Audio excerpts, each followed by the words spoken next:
Huwag mong i-share ang video na ito kung ayaw mong maubusan ng stock. Alam mo na ba ang pinakahot na tempura powder sa TikTok nitong mga araw?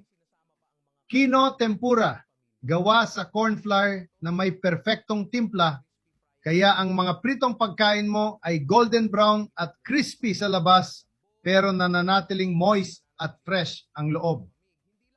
Multi-purpose batter ito, bagay sa manok, isda, gulay at lahat ng klaseng prito sa hapagkainan. Dahil Kino Tempura ay Japan quality, hindi ito sumisipsip ng mantika, kaya hindi nakakaumay. Parang 5-star dish sa sariling bahay. Small pack, super convenient, at ngayon ay nakasale hanggang 60%. Bilisan mo na at order bago bumalik sa regular na presyo.